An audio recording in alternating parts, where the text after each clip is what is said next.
Peace, family. Yeah, I think we live. I think we here. I'm not sure, but I think we here, family. Let me see if we really live though. Let me cut something on real quick and see. Let's see if that works. Yeah. So we gonna check everything on our end and see if everything is good.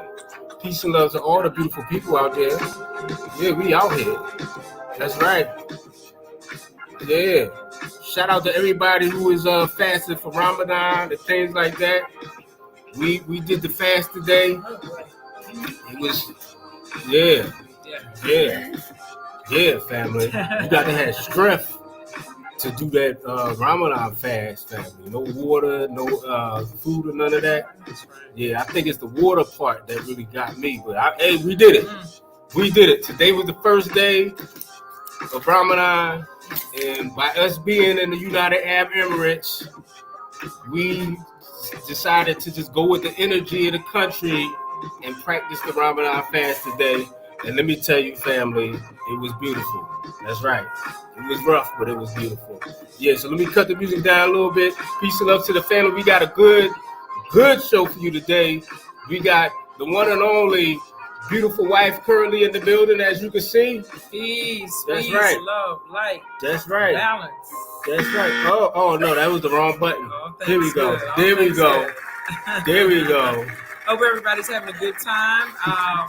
Good day, night, morning, evening, wherever you reside on the planet.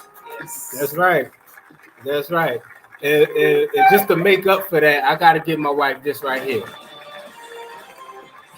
There you go. You get a winner song. Because I hit the buzz on you. So you get applause and a winner song for that. Lovely wife. It's all good. Yeah. But peace and love to all the family. We out here, family. I'm going to cut the music and everything off.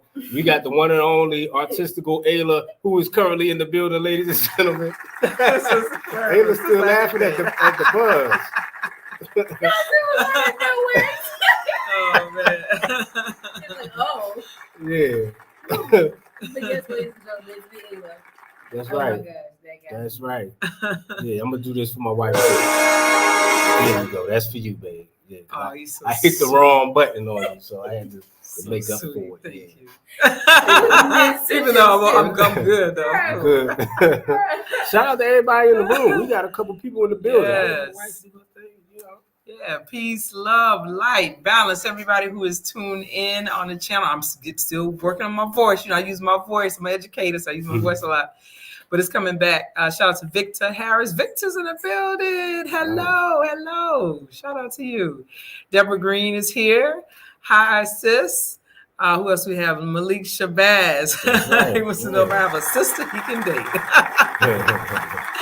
I gotta check you out before I refer you to my sister now. Yeah, shout out to you, Malik. And Miss Marilyn Cutts is in the building. All right. Who else do we have? Did I miss anybody? Yeah, shout out to everybody who's coming in the building. Yeah, I think that's everybody. Also, special shout out to the members who we love and we appreciate so much. We have some new stuff coming for you soon, family. We are currently in the United Arab Emirates. We did do the Ramadan fast today. How did everything go for you, Ayla? Yeah, it was God made it. I really didn't have a strong. I was hungry towards the end is where it got rough. Mm-hmm. I was like, can you please hurry? Because I swear the hours was going slow. Oh my gosh, it was slow. I would be asleep for 10 minutes. It felt like an hour. I'm like, what? What? But it was good. I'm gonna do it again tomorrow. Like I'm trying to do it, as long as I can. You can do it every day till Ramadan's over. Nice. Try. Yeah. Try. That's not an easy one, family. Oh, he said marry. Oh my goodness. Wow. Sister, you can mad man. The marriage comes before the date. I hear you. Right. Yeah, for me, I got up early. Of course, I get up early anyway. And I had a little water, and that was it until it was time. I was getting lightheaded, and but got through that part. Took a little nap, did some work, stayed busy, and I was like, "Oh man, can I make it to 6:30?" And my husband was like, "Okay, babe, you almost there. It's like 5. It was like 5 something at that time." And we made it. We made it. Nice. We made it. Yeah, I think that water part, because if you consume anything, it needs to be before the sun rises. Yeah. I think it's then around you don't 4 take something. anything else or consume anything, including water, until after the sun sets. Which here in Abu Dhabi or the United Arab Emirates, where we are, it is around 6:35 is when the sun sets. Yeah. All right. Yeah. So we did it. We did it. Yeah. I'm tired. Because I actually went to work, but they reduced our work hours here. Many sectors' work hours were reduced during Ramadan. So they know people are going to be tired because they're fasting. They're not consuming anything, any water, juice, nothing, food for hours until the sun sets. So pretty cool. Nice. All right. Without further ado, family, we have a special guest in the building. We have the one, the only. He's an author. Yes. This brother, he's in some deep sciences and things like that. And he knows a little bit about something, and this is interesting. Nowadays, you're hearing a lot about UFOs and things like that. You know, is it deception? Is it real? Is it fake? You know, you just heard about motherships and stuff, but I'm not going to go into it because this brother Shemayah specializes in this, and that's who we got in the building today, the one and only Shemayah Bey, who is currently in the building, ladies and gentlemen. That's right. Hey, peace family. How y'all doing? Oh, we good. Excellent. Good. And it's good to have you back, brother. That last show was fire. Good to have you back. I appreciate that. I'm glad y'all had me back. Yes. Yeah. Yes. Yeah, so how's everything going over there? All is well. Ramadan Mubarak to you all. All right. Yeah, definitely. Yeah, so you in Philly, right? Yeah, I'm in Philly. Yes, sir. Yeah, how's everything going in Philly? One day at a time. We're all in the Creator's hands. Hear that? Nice. Hear that? Mm-hmm. And shout out to your beautiful wife, Vanda, our sister Vanda. Yes. I definitely will give those salutations to her. Thank you. How y'all making it? We're good. We can't complain, man. Everything's good. I caught a little throat thing. Yeah. I think it was from dust more than anything. Okay, okay. Recovering from that. It's allergy season. I know I had it real bad. Yeah, so, good. Allergy season. Yeah. Okay. Well, hopefully y'all get over it soon. Yes. Yeah, we good. Thank you. Yeah, we yes, good. Sir. Yes, ma'am. Yeah, so Shemayah, man, we hearing all this stuff about motherships and UFOs. Like, what's the validity of this? Like, what's going on here with that? It's not like I own one, but I could just go by what the news yeah.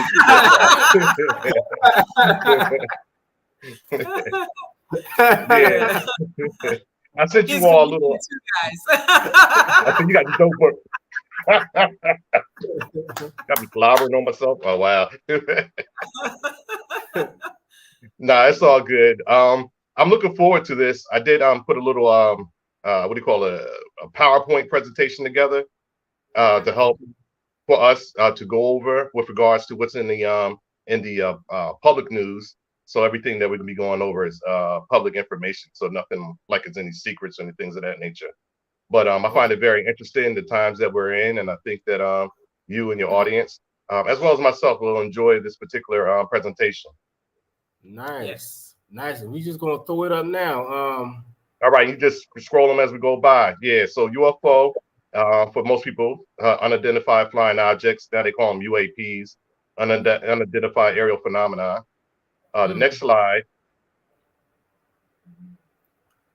That's from I think Local 12 out here in the States. That's dealing with the Pentagon's official speculation that there's a mothership sending out many probes to the Earth, and that was on March 17, 2023. So that's public speculation, or letting people know. If they're saying it's possible, then it quite possibly is something out there. So on the next slide, we it's from the New York Post. I'm not quite sure the date of that one, if you can see it or whatever, but this mysterious interstellar object called Oumuamua. Oumuamua means a scout ship. So that's a recreation of the particular mothership that came, or scout ship that came within our solar system and trajected out of our galaxy, not our galaxy, but out of our region of the Earth. So that was what date is it? Does it say that on there? It's on June the 1st, 2020, New York Post. Yep. Okay. So the next slide So, and this is what the whole, I guess the hoopla is all about. In the States, early in February, allegedly they shot down a Chinese balloon, allegedly spying over the U.S. But seems kind of challenging to believe that because they already have satellites. So why send a balloon over, and why allow it to travel across the United States prior to being shot down? But also, you'll find that in February, there were February 10th, a UFO was shot down over Alaska. February 11th, another UFO was shot down over Canada. And then on February 12th, another UFO was shut down over Lake Huron in Michigan. Oh, wow. So, yeah. So the U.S. is not a stranger to you would call UAPs, unidentified aerial phenomena. In the 40s, up there you have the newspaper clipping from the Los Angeles Times, and they shot over, let me see how many, over 1,400 aircraft rounds were shot into the air over Los Angeles, California, but they were unable to penetrate the flying craft at that particular time. At that time was World War II going on. The residents assumed that it was the Japanese invading California, but it wasn't. It was some type of UFO that the Air Force was unable to take down. But that's Los Angeles Times newspaper, 1940. Wow. Yeah, February 25th, 1942. Once again, the United States is not a stranger to having aerial phenomena. And back in July 29th, 1952, saucers, this is up there, I believe that's the Cedar Rapids Gazette. This is from Idaho, Cedar Rapids, Idaho, where they had published a front page about the flying saucers over the Capitol in Washington, D.C. All right, y'all still with me? Yeah, definitely. Okay, so now coming up to date times, you have a mysterious UFO spotted hovering above the Pentagon. U.S. government cover up. Is it something sinister going on? They said had multiple witnesses watch this pyramid-shaped craft over the Pentagon. This is going back to December, I believe, the 22nd of 2018. And I think this is from the IBT, the International Business Times out of India. They published this in their newspaper. Wow. Okay. So are these findings? Oh, I'm sorry. Go ahead. Are these findings? Do you think they're only they've spotted these types of unidentified? I guess would you call them flying objects, or the other? What's the other acronym you use or name? The new acronym is UAP, unidentified aerial phenomena. So it looks like, and you showed the clipping of World War II, something going back. So obviously this is something they've known has been going on for like decades. Oh, without question. Is there any kind of connection with these sightings also being seen in other parts of the world, or do you think most of them have been like sighted just in the U.S. and maybe why do you think this has happened? These sightings are all over the world. Since I'm in the States, I'm dealing with mostly the United States newspapers, but as we go through the presentation, we'll see UFOs or aerial phenomena for other parts of the world as well. Wow. And why do you think this is happening? Because I always believe that we aren't the only ones that dwell, if you will. We're just on Earth. There are other I don't even want to say the word creatures. There are other beings. Other beings, without question. They would have to be. Yeah, the galaxies are too wide for us to be the only sentient beings throughout the countless galaxies that exist. Wow. But one thing I will say this, many of us are fortunate not to encounter them. We can go from birth to death and never have these experiences. But then some people do have these particular experiences. So one has to wonder, why did we incarnate? What's our reasoning for being here? And how do we relate to one another while we're here? Interesting. And also it makes you wonder, like, these beings are spotted, but yet nothing has happened to us per se. like they haven't attacked us per se. Why do you think that is? It's almost like a friendly encounter for most people. Some people have friendly encounters. Some people have more malevolent encounters as well. Oh, Yeah, okay. definitely.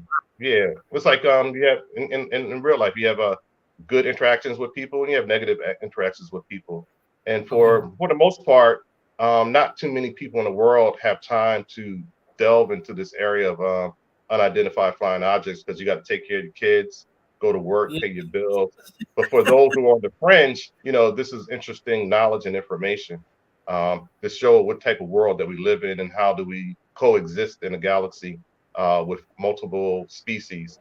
I think we've been programmed for the past 30 or 40 years through TV shows and movies like Star Trek, Battlestar Galactica, Stargate, to help us get familiar with the time period that we're approaching. As we're getting closer to Uranus and Aquarius, we're going to come where Pluto just went into Aquarius, which is really interesting. Let me stay corrected. Saturn just went into Aquarius. So what I mean by the Aquarius deals with aerial phenomena, UFOs, electronics, things of the internet, AI, etc. So Saturn is the business portion of it. So I guess we're getting the business aspect of the stoicism of how to deal with this particular phenomena. Wow. Yeah, I'm sorry. I stand corrected. Saturn went into Pisces, but we're on the cusp of Aquarius. So I stand corrected for that one. Okay. Yeah, so Pluto. So Pluto just entered. Saying Pluto's in Capricorn. So we're dealing with the revealing or the revelation of secrets to government secrets being revealed during this particular period of time. Pluto and Capricorn. I was just about to ask that. You answered my question. They're preparing us for something, something big, because the sightings are more and more now. They're more like, they happen a lot more closely together. It's not like years in between. Now you see people are citing them so often now. Yeah, I think a lot of times people just hearing about it more. I think it's probably always been going on, but people are like, it's more like people talking about it now. You know what I mean? Right now, we're just in a time frame where the news and the media and government officials have made it okay to feel a little comfortable with talking about it. Because at one period of time, you were crazy by talking about this stuff, but now whatever they have going on, they want the public to become more familiar, more aware. And as we proceed with the presentation, we'll come to a greater understanding why this information is being allowed to be disseminated in the way that it is. So right there, you have a screen that's from another Pentagon. The Pentagon confirms a UFO video is real that a Navy pilot took. So it's a pyramid-shaped object seen flying through the sky. Has been confirmed by the Pentagon as an unidentified aerial phenomenon. This is from CNN, 2021, and that green color is from night vision. Wow. All right, so right there, we're looking at this is under number 45 and colloquial for President Trump. He's responsible for establishing another branch of the United States military called the Space Force. So the Space Force was established as the sixth and newest branch of the U.S. Armed Forces on December 20th, 2019. And see that shape? That shape is called a chevron. Many of us, knowingly or unknowingly, may not be aware that that's a symbol that's used in the TV and the movie series called Star Trek, where Kirk and Spock, etc. That's their logo that they wear. So their motto for the Space Force is called Semper Supra. It's Latin, and it means always above. That's the phrase. It encapsulates the mission of the United States Space Force. Okay. Wow. So this next slide that we're looking at, that's from the Daily Mail out of England. And it says NASA is accused of cutting the ISS, that's the International Space Station feed, as UFOs hover in the light. So this right there, that's a chevron. You can see that was captured on the International Space Station video. This is according to the Daily Mail. And the question is there alien life? So by that image there, it says that there's a lot more going on than with what we've been introduced to or presented with. Right. That particular image was provided by alien hunter. His name is Toby Lud. I may not be pronouncing it correctly, but I spell it Lundh. So what do y'all think about that right there? This You one? talking about this one here? Yeah. That's interesting. That's some serious technology. Just being Really to is. seek out to what they have captured, that is some serious technology. That's not like some regular It's craft. more regular airplane, huh? Yeah. And the way it is actually going up, it's not even like our airplanes fly sideways. Yeah, that is like what is going like wow. How you do that? That's interesting. Yeah, I think in this particular case, the image is the way the curvature of the Earth. That particular image, the people that took it, they just made it go face upwards because I think it was flying horizontally. Oh, okay. Yeah, so just for the visual, the image was tilted up towards a right angle. Wow. Mm-hmm. We have a question from Ms. Sure. Patricia Boyd. She says, do you believe that people's encounters, whether good or malevolent, is based off of who the individual is deep down inside of that person? I would say so. Cool. Yeah. Nice. Yeah, because your encounter, you spoke of that on the last show when you were with. This is what put me on the path of this UFO. For those, if you don't mind, I'll repeat it if you want. If not, sure. Yeah, it's back in 90. Yeah, it's back in '98. Me and my cousin were coming home. We were coming to my parents' home to visit, and just a regular night sky. My cousin, we got out the car, and my cousin. This is in Jersey, New Jersey. For those who are not familiar with the United States, but in Jersey, not too far from McGuire Air Force Base. And we got the vehicle. My cousin, we looked at the sky. My cousin said, "There's a star." He said, "There's something moving in the sky. The star is moving." I was like, "Well, stars don't move." He said, "Well, this one does." So I was being funny. I said, "Well, if you can hear me, move to the center of the street." So as most people looked in the sky and seen stars, if you identify a star in your mind, a star floated from the right to the left part of the sky. So he said, and he was like, "I told you it moved. It was real." I said, "Well, if it could hear us, yeah." So I said, "Well, if you can hear us, me being a smart aleck, I said, if you could hear us, come to the center of the street." So within a half a second from the distance of how high stars are, it came to the center of the street, and it was above across the street from my parents' home, the neighbor's house. It opened up like a 4th of July sparkler. So we both did like this because the shine was so bright. Once the shine went away, it was kind of, if you imagine a 4th of July sparkler, but the heat was like this. And then once we felt that it wasn't really heat, but the light was so bright. Once we felt the light dissipated, it was they didn't have the ridges like what you have on the screen here with was on the screen, the chevron earlier, but it was a triangular shape. It looked like glass. I don't know what kind of material, but it had like a glass like feel to it. Had 3 lights on one side, 6 lights on the bottom, but 3 on each side, like a soft yellow light glow. And once it saw, and my cousin said, this is what he said. He said, "I think we need to step on the sidewalk." I said, like, that's gonna make a difference, So, so as a result, whatever was inside of it, once they realized that we really had a good understanding of what we saw, the sky opened up, and then the craft, without making a sound, went inside, and then the sky closed behind it, back to night sky. Wow. Man. Yeah. So my cousin, I was like, we can't tell nobody. He was like, "Yeah, I know." And then next day that we went to work the next day. He's like, "Guess what? We saw a UFO." I said, "I thought we was supposed to tell nobody." So they separated. So they separated us and put us in different rooms and had us draw what we saw. And we both came out with the same drawing. They said, "Well, maybe y'all really did see something." Oh, yeah. So that's what I told that story to say that's what kind of put me on the path. Not kind of. Okay, let's at a TR3B. I don't know what this is, but when you was telling me the story, it made me think about this because I saw this video the other day. It's like a I don't know if it's real or fake. I don't know, but it's weird. If it's not blue beam, see, well, the way the sky on our part, way it how the black part was, it opened up, it was like a neon blue, and then when the craft went inside, it closed back to dark. the dark blue, the dark sky part. Man. Wow. Mm-hmm. The So then after that, I was like, okay, it's all now. So you were That's what I convinced. said. Whatever it was, whoever's piloting it, it made me not only a believer, but now I can say that I know that there's more to this reality than what just watching TV. You know. Definitely. Mm-hmm. So on that next, go ahead. Go ahead.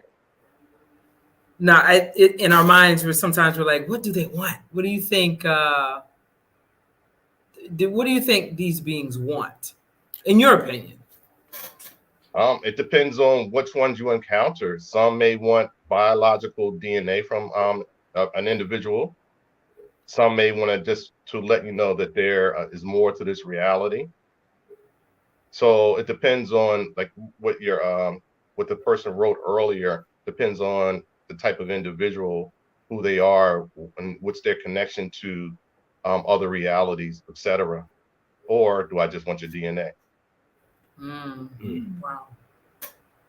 So right here, this is from Pope. This is May 13, 2014, from the Daily Beast. They published this about Pope Francis. In a quirky morning mass, the Pope used a far-out example of little green Martians seeking Jesus to preach about the church's inclusiveness. So basically, Pope Francis and the Vatican says it's okay now to baptize aliens and to be more inclusive to other beings. This is 2014. Wow. Okay, so that's it. That was funny. Yeah, that was. Yeah, that was a little out there. Yeah, I don't know what that's about. Yeah, so this right here is from I think it's the Mail and Guardian newspaper. This is from 2014 as well. It says remembering Zimbabwe, the great alien invasion. This has to do with, like I said, once again, 1994. 62 school children between the ages of 6 and 12, they encountered a 3-foot high alien, or 3-foot high aliens, plural, who exited a silver disc in the field near their school in Rwanda, called the Aerial School in Rua, Zimbabwe. So they were in Rua, Ruwa, Zimbabwe. And they described some of the beings with large eyes, with straight black hair. Also, they had tight jumpsuits on, like black jumpsuits on. And this is back in 1994. Okay. And this is just one of many drawings of what the children at the time had drawn. And that's in Zimbabwe. So you asked about, are there any connection with UFOs or unidentified flying objects in other countries? So this is just a drawing of one of the students from there. This is in Brazil, Virginia, Brazil. I think this is 1996. This is from the New York Post. A UFO crash landed in Brazil in 1996, back in January. And according to the article, the New York Post, the U.S. Air Force shot it down. And then 2 sisters and their friend, about a week later, 7 days later, they spotted this little small creature. I'm not quite sure if it was 3 feet high or not, maybe a little smaller. It was frightened. It was hovering by a wall. And then the Brazilian police, as well as the military, they captured at least 2 of them. When one of the Brazilian officers went to arrest the creature because of its anatomy, some stories said they were like frog-like type skin or whatever, and it gave off a pungent smell that smelled like ammonia. And as a result of that, he was scratched by the creature, and he ended up dying. The creature ended up dying later. And then, according to the New York Post, the U.S. Air Force confiscated the alien bodies, and where they are now, no one knows. This is back in '96 in Brazil. This is the New York Post. Interesting. What you have on the screen there, it's an individual from Turkey, from Istanbul, Turkey, Yasin Yalman, back in 2008. He wasn't the only one. There were other people out early in the morning taking this craft that was hovering over Istanbul, Turkey, back in 2008. And this particular UFO sighting was captured on multiple video cameras, but we just happen to be looking at this particular image here. And as you see at the bottom, once the image was stabilized, you could see these large, almost like the classic gray type of creatures inside the aircraft or their vessel. Wow. Right there is the U.S. Army top general, General Mark McMilley. He made a statement about we'll be not only fighting hybrid armies and little green men. I don't know, Aaron, if you had that clip there that I sent to you. If not, it's okay, but I could read to you. See, it was like a link. I can't put the link in there. If it was the video, I could put it in there. It is a video, but I mean, it basically it's a video that people want to go on there on the YouTube. And the Army Chief of Staff General Mark McMilley made a remark on April 21st in a speech celebrate the 100th anniversary at Norwich University at the ROTC program. The Army, from the Army Times newspaper, they reported, this is what he said: you'll be dealing with terrorists, you'll be dealing with hybrid armies, you'll be dealing with little green men, you'll be dealing with tribes, you're going to be dealing with it all, and you're going to be dealing with it simultaneously. This is what General Mark McMilley from the United States Army General stated back in what date was that? May 1st, 2016. 2016. 2016. And this is published on Fox News. Yeah, that's a different kind of video. But yeah. Yeah, so but I'm just saying that we're just showing the public records for newspapers and internet, etc. I think it's so interesting how now there's such an obsession with AI right now, artificial intelligence and the use thereof, and these sightings becoming more and more popular, and people seeing them a lot more now. What do you think the correlation or connection with that is? Because I think it's very, very strange. We're starting to see this uptick in the use of artificial intelligence. All these websites and all these things are coming out. Yeah, it's coming out fast. It's heavy too. It's a lot, and it's like some of it is like mind-boggling. Like, how can this thing do this? You know, this computer tell you this kind of information. Some of it you do have to fact check, you know, and look through. But for the most part, you're like, what? Who programmed this? You know, or was it something else that programmed it? You know what I'm saying? I do understand exactly what you're saying. Got to keep in mind that we've been prepped for this for quite some time. I went back to the analogy earlier about Star Trek. They had tricorders. Now we're talking on cell phones and smartphones, etc. So where the powers that be, the people that are in control, they may be maybe 5 or 6 generations of technology ahead of what we currently are aware of. So we're so slowly being fed the little pieces of technology that they do want the public to deal with or know about, why they play with their more advanced toys. For instance, like Geordie Rose of D-Wave, it's a supercomputer, a quantum computer. They have, as a result of that, he says almost like, I'm paraphrasing, serving at a demon altar, that this supercomputer, this AI, artificial intelligence. And then we have Sophia Stewart introduced us to like the mother of the matrix of how technology and the Terminator, etc., would be part of our reality based upon through the movie structure. So these things, movies, this is almost like real life things coming out of fiction. And now we're starting to experience that as being slowly fed into our domain and to our mental capacities. Man, yeah, it's very interesting. Yeah, without question. Even like some literature at times as an educator, you know, I think about some of the literature we've taught that has become like classics, like George Orwell, 1984. You know, we're living it. We're living it. All seeing eye. Yeah, it's like this thing was written back in what? It was a long time ago. People thought he was crazy. Of course. But it's weird, literally. Yeah. Well, we're all basically pawns in someone's grand chessboard. You know what I mean? So we're just being certain people that rule the world called us useless eaters and things of that nature. I don't see us being useless, but from their perspective, we just kind of taking up space. What's that? Oh, what that is. That's on y'all end.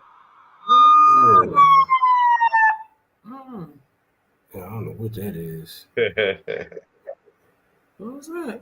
I don't know what that is. That sound, ring the alarm. Ring the alarm. Yeah, hold on. Whoa. I don't know. Yeah, I don't know what that was. Yeah, I was trying to open up this link, but I can't find the link to the video you sent me. Okay. Oh, that's all right. It's fine. It's fine. All We right. got So Michelle, there go your AI interrupting, huh? Yeah. Wow. Interesting. Yeah. So on the next one, this is from the Sun newspaper, and it deals with a 50-foot silver disc over in, let's see, what country was this taken in? This is Mexico, and it's provided by Juan Manuel Sanchez. This is September 2022. That's pretty clear too. Yeah, it's a pretty clear one. So this is the next one is a classic from excuse me, from the United States. This is called the Phoenix Lights phenomenon. Caught on tape, UFO that terrorized 5 U.S. towns in Arizona. Over 20,000 people witnessed unidentified flying objects over the city of Phoenix, Arizona. Man.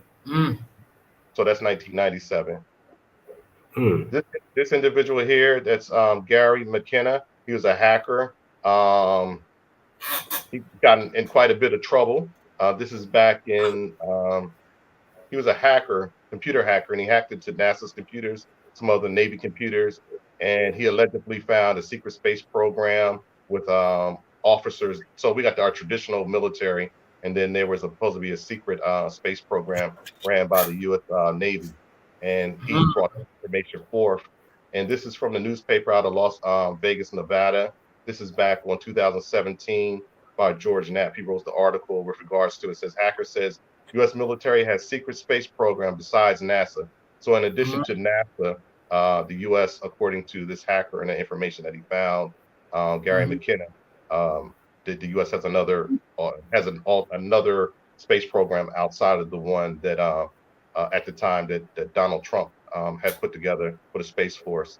So essentially, there seems to be at least 2 or 3 different space programs. And this particular one that he allegedly found on a computer, hacking the computer, is not part of the NASA program. Wow. So right here, this is from the next one's from Tanzam news agency that's out of Tehran. They bump heads, the U.S. and them bump heads, but this is from their news agency. It says a UFO-like object has been captured on board a U.S. aircraft carrier in the Mediterranean Sea. And if you can see there, the triangular shape. Unofficially, they're flying or aerial craft called TR-3Bs, and that's similar to what a TR-3B is. Now, the one that my cousin and I saw, it was similar to that, but where the back part is, it had like a, if you imagine half a circle head was curved on the inside. The back part was curved in. Right, the inside, the back part was curved in. This is back in 2018. This was spotted in the Mediterranean Sea on a U.S. aircraft. Wow. So going back to Gary McKenna, the situation was so serious at the time. President Barack Obama had a conversation with Prime Minister Cameron in England with regards to see if they could extradite Gary McKenna to the United States to face charges for hacking into military websites and things of that nature. Over about 10-year period of time, they're going back and forth, but Great Britain decided not to have him extradited to the United States. Wow. So here, this is Time magazine. This was when Ronald Reagan was president, and he had something called the Strategic Defense Initiative, also known as Star Wars, kind of like with the George Lucas situation. And the idea was to prevent outside or alien forces from messing with our if there is a nuclear attack, how would we be able to defend ourselves? And this is given on public television, national television in the United States back in March 23rd, 1983. Y'all all right? Y'all quiet? Yeah, Yeah, I'm we just good. sitting here reading. It's Wow. interesting. So okay, so this is here. Let's see where this one is. This is from CBS News, and the date is 2010. It says ex Air Force personnel. They said that UFOs deactivated nuclear sites. So this is back in 2010. This is one of the reasons why Ronald Reagan wanted to have this strategic defense initiative, also known as Star Wars, to see what humanity or humans can do to help prevent or stop or abate outside forces from shutting down nuclear sites and things of that nature. So this is from CBS News back in September 28th, 2010. And that right there is a ICBM nuclear missile. Ah, interesting. Now we get into this is from Dr. Judy Wood. She's from the Clemson University. She has a degree in civil engineering, engineering mechanics, and material engineering science. And she wrote a book called Where Did the Towers Go during 9/11? And the towers turned to dust. So we saw like a 3-stage level where the planes hit the towers, and then moments later the towers turned to dust. So the question is there what type of exotic energy or weaponry caused the towers to become dust? So the whole book is about an alternative physics not known to regular human beings who going to work and going to store. But for those that work in this particular field, she has it's a really thick book, and it's a really interesting book. It's evidence of directed free energy technology on 9/11, saying that outside forces, maybe not necessarily being aliens, that are responsible for the towers be turning into dust. This is from Dr. Judy Woods. Where did the towers go? So she's thinking it's some other. Wow. Yeah. Ask your question again, Michelle. Now, trying to be clear to make sure you're saying she's thinking it is some other form that not only her. There are many people instead of just general practitioners of that carry the same mantra that at the time. Let me take my time. There's a particular the public's been fed one degree of information, the pablum that we're supposed to be eating, and then there are other individuals that done research discovered that there are other forces outside of the normal everyday armies and Air Force and Navy that are working behind the scenes, and that was from their perspective a demonstration of their capability of turning structures into dust. Okay. So this right here, this is Werner von Braun. He was a Nazi scientist that came over through Project Paperclip from during World War II, and he was one of the top scientists in the NASA space program. And he's responsible for getting the Apollo 11 to the moon landing. A lot of people say that they're a hoax, but most people may not be aware that there are other energies or technologies used to get some people off the planet's surface. I put it that way. Other exotic technologies, and that's why part of that demonstration was with the dust, with the buildings turning to dust. That there's some other type of energy source being used to demonstrate outside of science fiction type of reality. So once again, he's a Nazi scientist. He came from a Prussian family, and he was obsessed with space travel. And during World War II, the Axis powers fighting Germany, he was part of the collection that came. So half of the Nazi scientists came to the United States. The other half went to Russia. This is from Time Magazine. What date is that? 1958, February 17th, 1958. I didn't bring y'all hide out, did I? Oh, you good, man? No. Okay. So right here, this is from Nokia. They partnered with Vodafone back in 2018 to put 4G. So our smartphones and things of that nature use 4G and 5G. So they have 4G towers. Um, they got a contract from NASA for about $14.1 million to put, and Bell Labs did the reporting on this in 2020 to put a 4G tower up on the moon. Wow. Yeah. And according to Bell Labs, the goal is to have humans in on the moon, living on the moon by 2024, and this is 2023. And they had an investment of over 370 million with various investors to put this together. So Nokia has a 4G technology up on the moon currently, and their goal is to have humans or certain select humans live up on the moon. Man. Oh, wow. That right there is Otis T. Carr. He's from Baltimore, Maryland. He's an engineer. He claimed to have invented an anti-gravity spacecraft. He had, when Nikola Tesla, one of the world's world-renowned inventors during World War II, he had met with him, according to his story, Otis T. Carr out of Baltimore, Maryland. He claims that Tesla had given him information with regards to how to develop a spacecraft and anti-gravity. And he called it the OTC X1 and a free energy device, kind of similar to with that justification of the building. I'm not saying he did it, but that technology being used.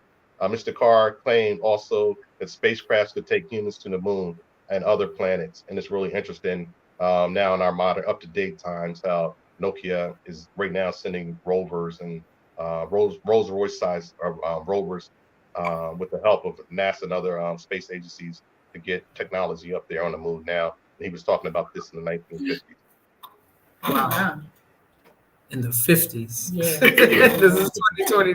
Oh my goodness, this is 2023. Yeah, so this is Victor Schauberger. Pardon me, he's really water science was really vortexes and water science is really his thing. But he was a captive during World War II and put into a concentration camp in the 1940s. And because he was so smart and so learned, and his knowledge of vortex energy, of vortex causing things to levitate, he was captured by the SS troop put in the Nazi Germany camp. I think is Batuchin concentration camp, if I'm not mistaken. I may be pronouncing it incorrectly. But under the penalty of death, he helped develop the anti-gravity motor for their flying saucer. So he was under the pain of death and heavy SS surveillance. He was forced to help work on a project to develop and bring forth anti-gravity to their flying saucers. That's Victor Schauberger. Like he's really a master with the water science when it comes to water. Y'all talking about water earlier and how y'all was thirsty, but he really know how to use the vortex energy for that. Oh yeah. Wow. So they say that water has like memory. Is Yeah, that water true? has memory. Yes, sir. Yes, it does. Even the work from Dr. Emoto out of Japan had taken pictures of water. There's another lady, I can't remember her name right now, but when you can leave messages or whisper over water or put they have different demonstrations. You can see if you write on a glass of water and you write the word hate, and if you froze it, you can see that the crystallization, really ugly type of shapes. But if you write love or joy, it crystallizes the water, beautiful snowflake type of designs and things of that nature. So water definitely has memory. We're over 80% water. So the science and knowledge of water is really important for us to have on a personal, if not a wider scale.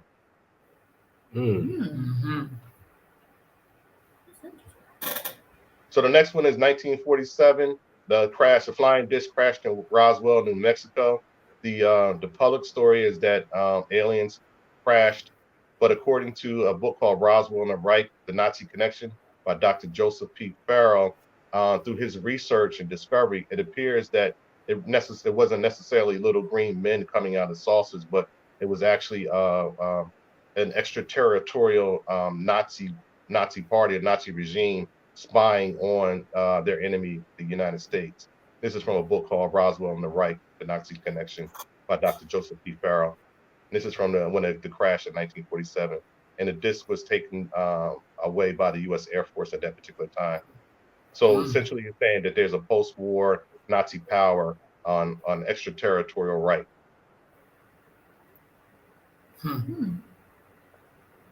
This is Betty and Barney Hill, September 19th, 1961. They're residents of Portsmouth, New Hampshire. And they're, I won't say claim to fame, but their experience, they're one of the first publicly written about abductees. And they had a 2-hour period of missing time where prior to them going missing on the road, they said a cigar-shaped craft hovered over their vehicle. Then they remember waking up 2 hours earlier inside their vehicle. Their clothes and shoes were stuffed up, but nothing was wrong with the vehicle.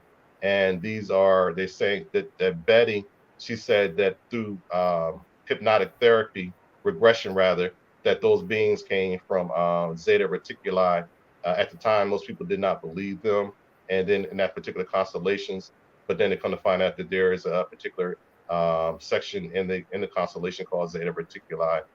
And during Barney's hypnotic regression, he claimed he's observed aliens that look like Nazis or Nordics, where they were Nordic or blonde hair type people. And he claimed that on the ship that they moved like Nazis and Nazi precision. And you could read about that, The Space Age by Olaf Phillips. If anyone is interested, and this information is courtesy of the University of New Hampshire, and if anyone is really interested in discovering that case, the CIA, being the Central Intelligence Agency, they have something under the FOIA, the Freedom of Information Act. They have at CIA.gov, they have something called Aboard a Flying Saucer, The Adventures of Two Kidnapped Humans. So they the Central Intelligence Agency did a big research with regards to these two humans being abducted by alleged Nazi-like beings on this particular craft. So that's really interesting.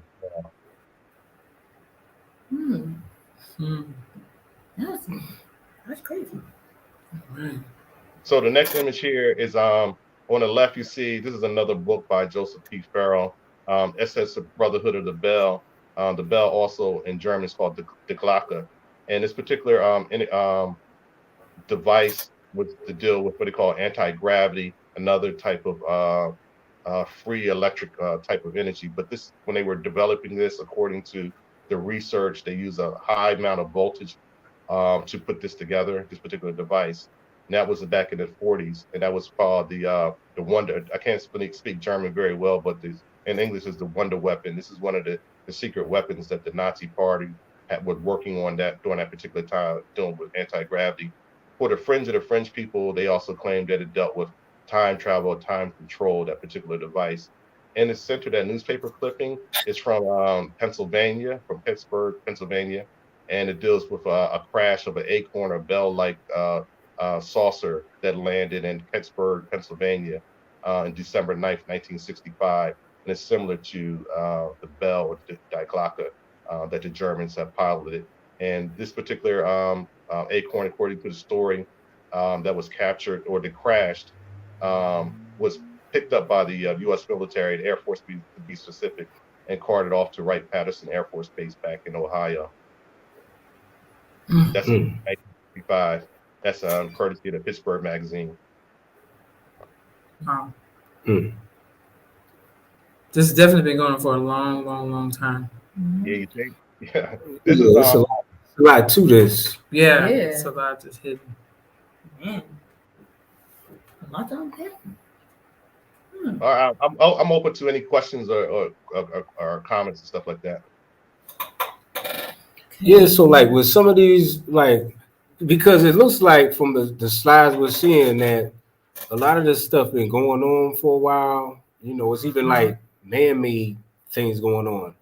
A lot of the things going on now, like when we see the UFOs, you think some of those could possibly be man-made, sort of like drones, something like that? I believe so. I believe there's a lot of German technology involved in putting together, along with American and Russian ingenuity. Okay. Wow. I think we got like two or three more slides, and then I'm open to go with it. This is one of the earliest written documents with regards to aerial phenomenon. It says 15 airships with human passengers. This is from he was a judge in Nova Scotia, Canada, This is October 12th, 1796. That writing is part of his diary. He said this is at the Bay of Fundy in Nova Scotia. Judge Simeon Perkins recorded in his diary 15 ships seen in the air moving east. In the port, they had ports on the side of the ships, and the man on board actually extended his hand to the onlookers on the ground. And this is from the diary of Simeon Perkins, 1790 to 1796. This is from Toronto, the Champlain Society, and they made this public in 1961. So back in 1796, there were 15 airships flying by. They had human-like beings, the humans on it, looking at the regular people on the ground. Dang.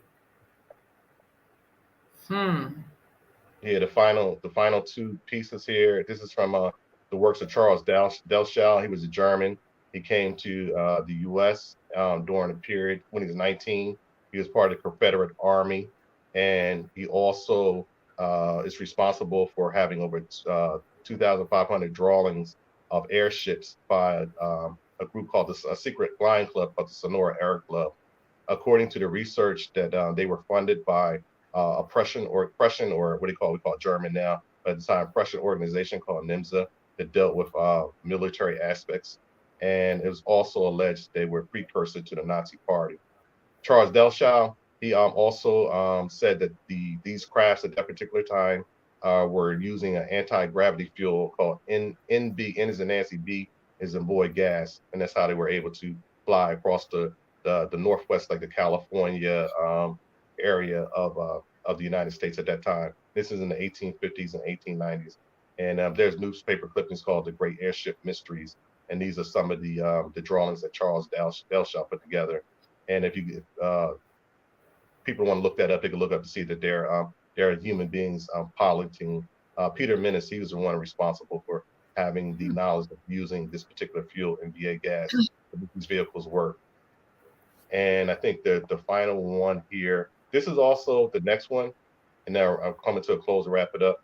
The next one here, this is from Solomon Andrews, at the time of the Civil War. Once again, during Abraham Lincoln's time, he was the mayor of Perth Amboy, New Jersey, in the States. And he had a company called the Aerial Navigation Company. And this is a 80-foot cigar-shaped aerial vehicle that flew across the sky. He, according to the story, he went to meet with President Abraham Lincoln's War Department, the head of the War Department, and they, at that time, they couldn't find any place for having this particular aerial vehicle in the military. So he just went back to flying this particular air taxi in New York City for a short period of time. And this information came from the University of Rutgers and a digital collection at New York the New York Public Library. Wow, Man. wow. Mm-hmm. Yeah, that's something, Shema'ya. Yeah. Thank you for putting these slides together. It's really that's stuff. A lot of information. It's a lot of information, and it was going back. You said this last thing was from Abraham Lincoln's time. Yeah, this is Lincoln. You know, the Emancipation Proclamation was at 1863. So around 1863 is there. So 1863 was when he flew over Perth Amboy, and his particular airship was called the Arion.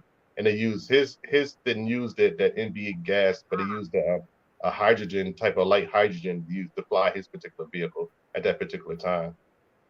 Wow. So definitely people who have been maybe citing or saying they've seen these different things over the course of many years since we've been on this planet, they obviously have not been telling a lie, you know, even though I think media tried to cover it up for a long time. Now they're letting it out. You know what I mean? So yeah, I do. What impact do you think these sightings will have on, I guess, our science community, if you will, on our, lives here on planet Earth, and I guess more understanding of what's going on? Personally, I think it won't have as much effect because you have other daily life and activities to go by. But for individuals that are in this particular field, it's definitely a wonderful time for people that are into UFO and strange phenomenon. But for the average person, really doesn't mean, in my opinion, doesn't mean very much when you're trying to take care of your family or pay your bills, etc. But for those in the scientific community that are into this type of knowledge, is really a good period for them. Do you think, like, with all these sightings coming out, do you think that it could be like an issue with like traveling on planes and stuff like in the future? I don't know. I think that the people that run the aeronautical, the airspace, they have a pretty good handle on it. I know in the U.S. at the time of this conversation here, there's at least 9 spaceports in the United States right now, commercial flights in space. So if you could that's a simple Google search for that spaceports in the United States. So as far as them being and the other more advanced crafts and vehicles, I think that they move at a rate that would not affect air travel unless they just want to be seen. So that's just a whole nother different thing. You know what I mean? Yeah. Wow. And Auntie Wendy, who's in the building, first of all, she says, "I love this guy family," and she said, "She's talking about you, Shemayah," and then she also said, "Thank you." Yeah. And she said the Gambia continues to report UFO presently. Wow. Yeah. I didn't know that. Yeah, I didn't know that. I didn't. Yeah. Interesting. Yeah, we're in a very interesting time. You know, a lot of other nations that have been quiet or rogue individuals kind of want to make this self to be known right about now. So it's kind of like the Chinese said. We live in a very interesting time. Wow. Yeah, definitely. Wow. Definitely. If you have any questions for our brother, just go ahead and put them in the chat right now. Any questions? He is at a point where he can take questions. This is a wealth of information, and we definitely appreciate his time and for sharing this with us too. Definitely, I appreciate y'all. I hope I didn't bore y'all. No, we feel like we're in class. Yeah, we good. We love learning, you know. So I felt like I was in class. I'm like, okay. Yeah, and you explain things very well, very thorough, very well. So I appreciate that. Yeah, a lot of stuff I ain't know at all. Right. Yeah, because we just see stuff like, you know, when it was saying the Pentagon says his ship's coming from a mothership, and it's like, what you think? You start thinking of like different movies and stuff like that. And by listening to this presentation, you get a better sense of how long this has been actually going on. Right. Oh yeah, it's been going on for a minute. Yeah, and hundreds of people can't just be lying or not, you know. Not at all. I mean, it depends on who's spinning the story. You know what I mean? That's true too. Yeah, because right now, somewhere. Yeah, you know, up to a few months ago, you know, it wasn't okay to just talk freely about this, but now since they're making it public, now it's okay. But something that for all the time was everybody was lying, swamp gas. Now all of a sudden, it's okay to talk about it. Yeah, that's true, and then it makes sense because I can't see you pumping millions, if not billions, into space. Yeah, for this reason. Come on, like exactly. Gotta be something. You're spending money for some reason. Come on. Oh, without question. Millions and billions of dollars. They're not just blowing smoke. Yeah. It's something behind it. I know the three of us. We saw a UFO one time in Cambodia. Yeah. Okay. It was so. We actually have a video of it on our page. If you look back on our page in Cambodia, we saw the UFO. We took pictures and everything, a video, and the thing about it is that it was happening, and we're looking, but we didn't really like understand like the seriousness or that it was actually a UFO until it was like, yo, how is that moving that fast like that and doing that and going over there? Like, you know, is this a drone? You know, it was like we kept questioning ourselves about it. So yeah, if you do look back in our page, we do have a video where we saw a UFO in Cambodia, and we also have one video where we actually show. Yeah. And what was interesting is that we saw it one day. It was like around 6:30 in the evening time. It was like right before the sun was going down. Then the next day, I'm like, all right, I'm gonna go up here the same day on the roof and see if I see it. And we saw it the next day too. So it was like at the same time. So, you know, I don't know, man. I don't know. Which did y'all think that was a legit UFO, or y'all thought it was a drone? It was very strange. Like, so I didn't know what to think. It was very strange. I'll say that. Yeah, it wasn't something I thought was normal. Yeah, because that thing went by. It went fast. It was like in the distance, and it was like a light, and it went like real fast. It was going. But the video we caught, it was just going real slow down. But yeah. Over that way, the motion of it was strange for me. Mm-hmm. We have a question from Miss Patricia Boyd. Up next one. She says, "Do you think this uptick in UFO activity is affecting the airline flights? Remember, we had that. You guys had that in the U.S. That what was it, blackout where all flights were grounded. Do you remember that? I think that was in Chicago, right? They said it was. If not, what 1,000 flights that was grounded. It was around the holidays. No flights were moving. Yeah, I remember that. Yeah. So to answer Miss Patricia's question, yes, and I think that once again maybe because planes go back and forth around the world every day. So things on that scale is for someone or a group of individuals wanting to get someone's attention. That's outside of our pay grade, but for people on that level, so something on that level to cause all the airports or the airplanes to be grounded for a period of time has something to do with people that are running and moving and shaking in the world.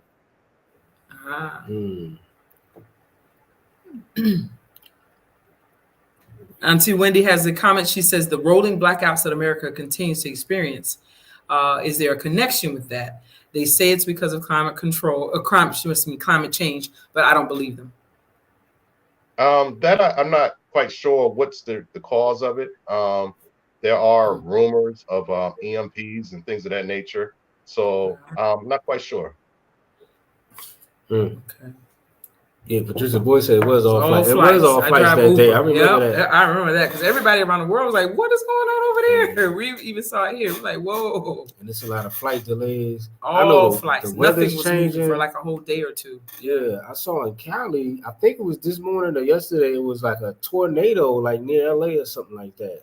And I know they don't experience like tornadoes like that over there. So once again, we're witnessing weather phenomena that may be caused by technologies outside of our general knowledge. I put it that way. Man, possibly interrupting. Yeah, not possibly that are interrupting. Definitely interrupting. Wow, man.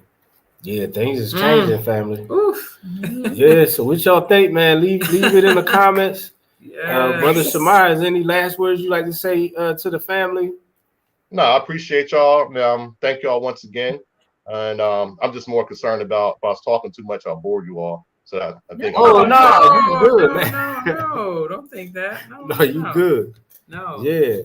Actually, I want to watch this over because I just want to just see it again, man. It's interesting. Very interesting. You shared a lot of information. And a lot of times when things are interesting, you know how they say when you're eating, Southern people, like we're eating and the food is good, everybody around the table is quiet. Okay. All right. So this food, this information is good. So we were like, whoa, wait a minute now. Okay, it's interesting. I appreciate that because first I thought I was in the library talking too loud. You know what I mean? No. Very interesting presentation. Yeah. Auntie Wendy even says, I can listen to him for hours. Yeah. All right. I appreciate that, Auntie Wendy. Yes. Yeah, Shemayah. Wow. Well, we definitely going to see what's going on in these coming weeks. I think it's going to be interesting, because it seems like it's more and more happening. The AI thing is moving real fast. It's moving so fast. It's hard to keep up. I just... and like looking at stuff, it's so hard to keep up all these new things coming out. Wow. But things are changing, family, and I think we all have to be ready. Yeah. We all just have to be ready and be strong within ourselves first. Yeah. Mm-hmm. But Shemayah, we definitely thank you for coming on the Unapologetic Nomads YouTube channel. We appreciate you, family. Yes. Appreciate y'all. And peace to your audience.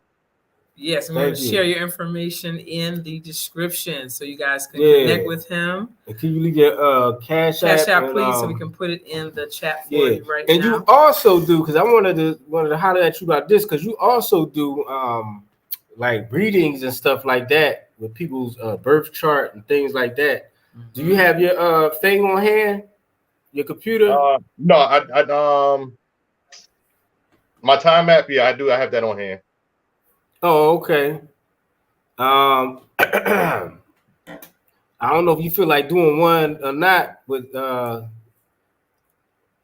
I know Ayla was wondering, like, what's going on with her now as far as, like, her chart and where her stuff is lined up. Give me, while you do that, getting prepared, can you give me your Cashapp real quick? I'm trying to type that in the chat for you. $, Shemayah Bey. Okay. Apostrophe or no?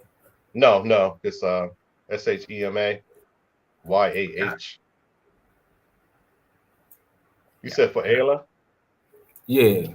All right. Hit him up. His Cashapp is in the chat, you guys. And man, he's teaching us here this evening. That's right. And this brother's gifted. Like, watch how he do Ayla's chart, because he actually designed an app where he can do his thing real easy. But yeah, Ayla, what's your birthday? July 5th, 2005. All right, I got you. Philadelphia, right? Yes. You need the birth time. No, I got you. You don't need to you don't need to put it out there. I already know what it was anyway. Yes. Well, how did you know? Oh, Ayla's a Cancer. She got the moon in Cancer. Oh wow, family's really important for you. Ah, okay. And Mercury and Leo, so you need to shine. Really good conversation going on. I got Venus and Leo as well. Wow, Ayla. You're about it. You're about adventure. You got Mars in Aries, Jupiter's in Libra. So your social graces are really good. So Jupiter rules with foreign places, foreign travel. So you should have some really interesting friends and associates. Got to be mindful of not getting depressed or being overly hyped to kind of keep that in balance. Oh, you got a stellium in Cancer. Stellium is 3 or more planets. So you got Saturn, Sun, Moon. So you were born during a new moon, Sun and Moon conjunct together. So family's really, really big. I see you always on apologetic nomads with your family there. So that's really important. Now, what's going on with you today? Because I think that was the original question. So kind of like when you watch the news, they do a weather report. This is more like an emotional forecast for Ayla specifically. And what happens is the houses is the environment where things take place, and the planets represent people. So, for instance, the sun represents the father figure. The moon represents the mother or older mother, the mother figure, etc. So each planet represents an individual, and like Mars represents like a police or army type, someone, a go-getter, an adventurer. So now what I'm going to do is called a daily forecast, looking at Ayla's emotional chart for the day based on July 2005. And as I'm scrolling through the chart, seeing if anything is highlighted that Ayla needs to pay attention to. Right now, partnership is really good for you. You have a trine there. A trine is 120 degrees. So Mercury, this is for Ayla specifically. Mercury is trining Venus in Leo. So Leo, once again, loves to shine. Needs the attention. Your money is your personal money is in television or being on scene, being in front of the camera or behind the camera, anything dealing with the public, maybe TikTok, IG, etc. You really do very extremely well with that. This is a great time for social gatherings and unscheduled meetings, kind of what this was today.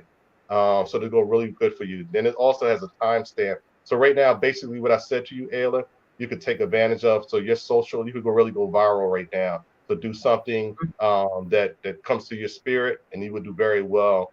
Your something, especially around dealing with family, and I'm highlighting that you will do your view, your likes will go up, your subscribers your followers will go up as well during the time. Wow. Right now, she also is dealing with Uranus is semi-harmonious to her Mars right now.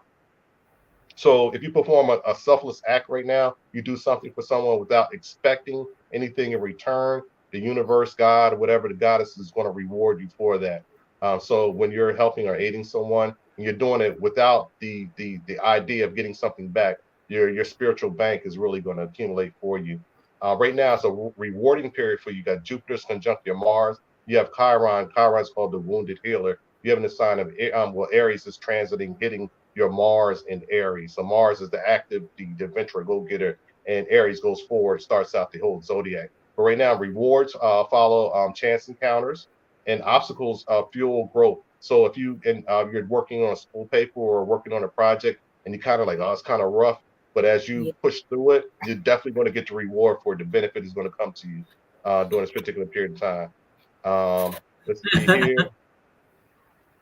Scrolling through if there's any challenge. All right, this is really important for you because the Jupiter energy is fire. Fire energy wants to be all over the place and it burn through things. In that area, you got your North Node is in Aries. So the more that you take on a leadership role, the more blessings will come to you. And because you're young, and the more you start incorporating that, you're already up on a particular level now. You're really going to elevate to a whole nother level. So Michelle, Ayla, for you specifically, for Michelle and for Aaron, if you get Ayla to start really looking into North Node, Node, Aries, and she stores more take on that type of personality or behavior or those exercises, the gifts and the benefits is going to really be extremely tremendous for Ayla at this time. So commit to something and see it to completion. So don't start something and put it down. See it all the way through to completion. Sometimes you may not be able to speed through it. You might be able to work on a few minutes a day, but don't give up on whatever you're moving or whatever you're working on. All right. See if there's any other major things we need to pay attention to. Personal integrity is really important for you right now.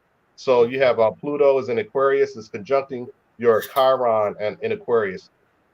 So integrity, being upright, being an upstanding woman, young lady, is really key. So your word must got to be your bond. So if you had like a forked tongue or tell stories, you got to fall back on it now. You got to really be more mature. And the more integral you are, the more benefits and blessings will be your way. Let's see here. Anything now? Right now, I'm looking in challenging areas for you at this particular time. You need to be aware of and pay attention to.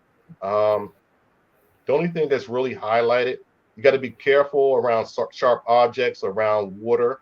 You could bump your head right now if you get in and out of a vehicle or a taxi. You could be a little bit more accident prone. I'm gonna see for how long. Yeah, Saturn is 45 degrees or semi-square your Mars and Aries. So Mars is moving fast and Aries is your head.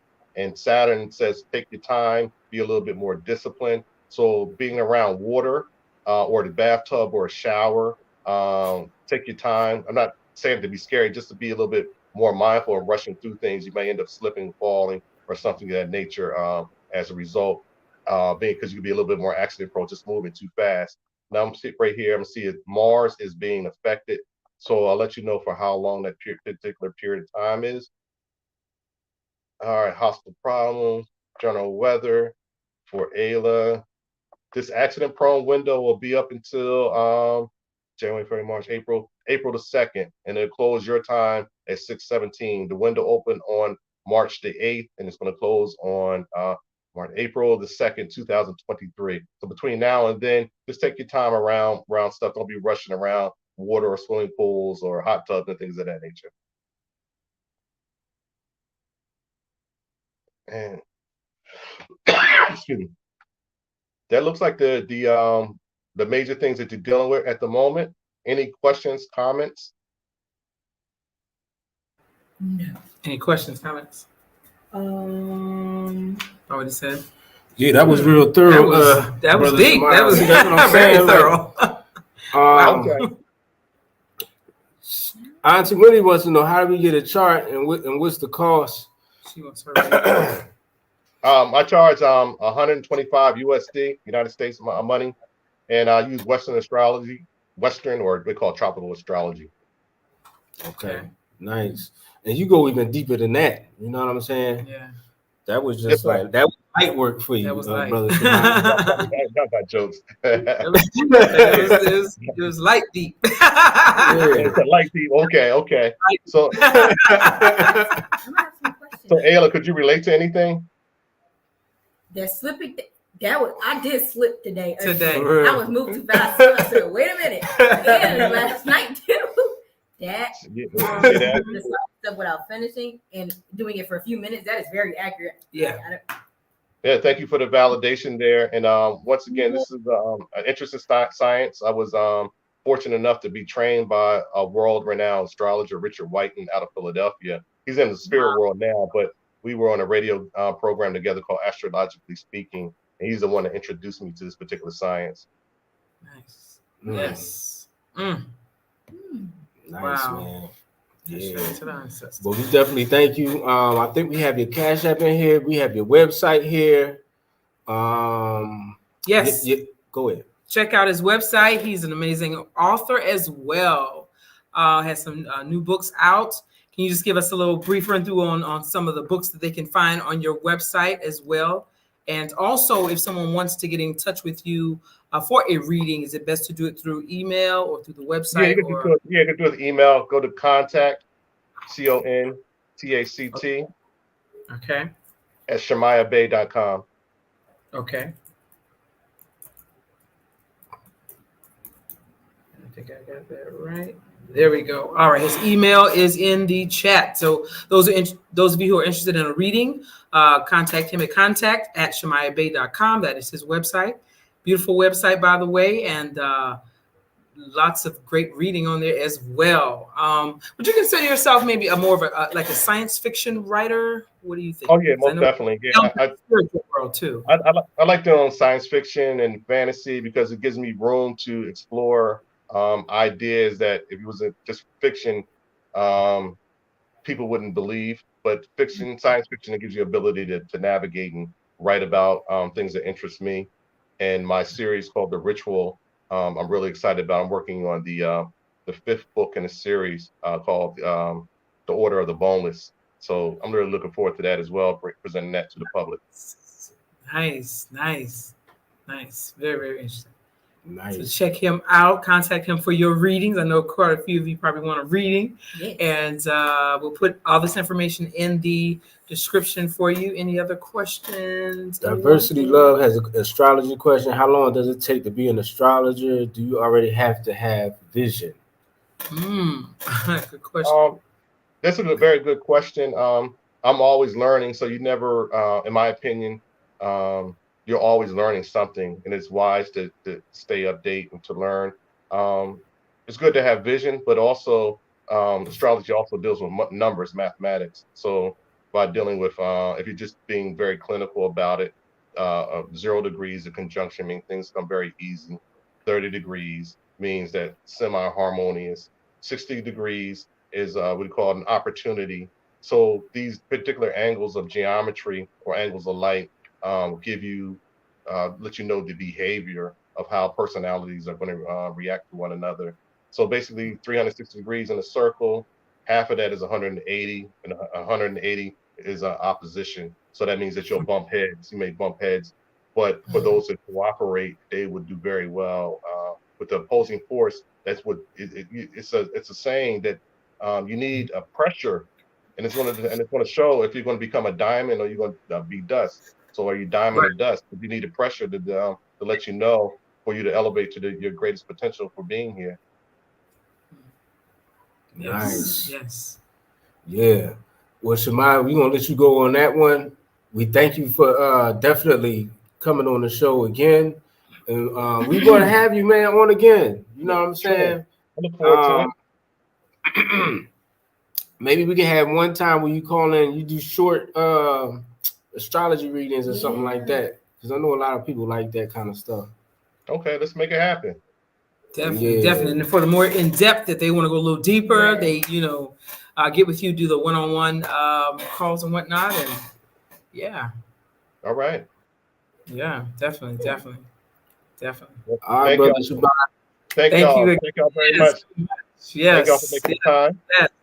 Thank you. Blessings. Tell Byron we said what's up. Yes. I definitely will. All right. All right. Blessing. Yes, sir. Blessing to y'all.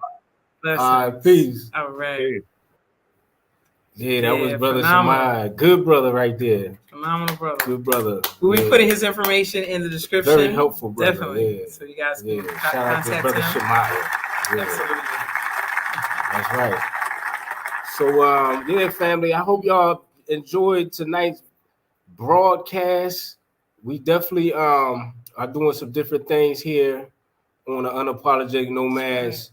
And we we're just grateful to have this time to where we could just explore different things, on our channel, because a lot of things are interesting to us, and hold on, let me put a different song on, family. I'm sorry about that.